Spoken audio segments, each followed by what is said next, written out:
We are back here on Carolina Women. Am I allowed to say she's like my favorite guest ever? Yes, we love Kathy. We do. Kathy Ulmer is here from Ulmer's Pharmacy. And, you know, you would think that when we talk, it's pretty straight about what we can talk about. Yeah. But we were kind of have been all over the place. Yes. You were asking about animals and allergies and people and allergies. Yeah. Are you finding that 'tis the season? 'Tis the season, yes. You know, we have it in the fall, but then, there's allergies in the spring.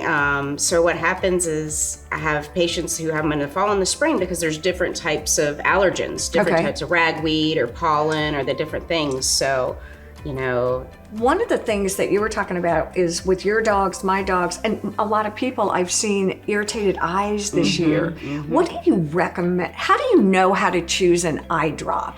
So, I mean, there's a couple of different types of eye drops. So you're going to see allergen eye drops, you're going to see redness eye drops, and then you're going to see like lubricant eye drops. Those are your kind of three main ones. So why would you use one or the other? So an antihistamine or something that's for allergies, like say Visine A versus plain Visine, and usually there's like an A on it, or it'll say something about allergy relief, will help dry the eye.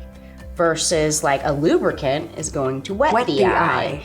And then like redness relief is going to actually decrease blood flow kind of to prevent that redness of your eye. What about an itch? Like an itchy So an itch would again be an allergen because we're looking for an antihistamine or something to help decrease that reaction that's occurring. I'm always so weird about ears and eyes. You know, because I always feel like those are two sensitive areas that can get in trouble pretty quickly. Yeah. So when I walked in the other day and I'm trying to figure out, what kind of eye drop do you need? Right. You just think you're going to walk in and pick something up. And there's so many. I mean, I made it seem like there was only a few choices, but the shelf is full of different eye drops. So we can get relief if we need to. You can. Do you ever and use there's actually sometimes. Okay. And there's actually eye drops that last shorter amounts of times, but now a lot of the allergen eye drops are going over the counter. So you're going to see the 24-hour eye drop, Pataday, and you're going to see Zatador, which is a 12-hour eye drop. So you don't have to sit there and carry your eye drops around all day. What's a Systane?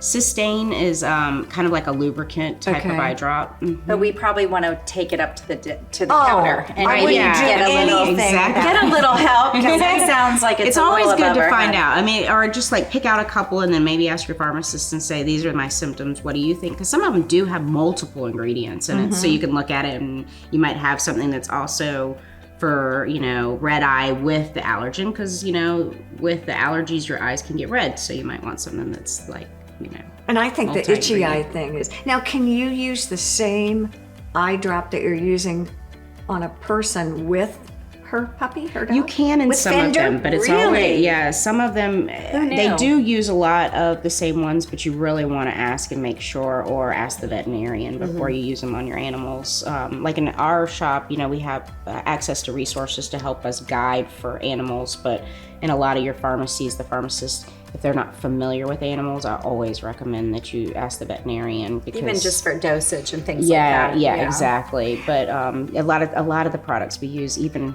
tablet wise for allergies, you can use in animals. But I had someone ask me the other day the advantage of chickens and goats, and a lot of that crosses over. We can't just assume it's a dog. No, right? No, exactly. It could be anything. I had somebody ask me the other day the advantage of coming to you, of going to Ulmer Pharmacy versus a big box. Probably just what I just said. You can walk up and get that, real personal feeling. Yeah. Oh my gosh. I always feel weird, like in a grocery pharmacy or whatever.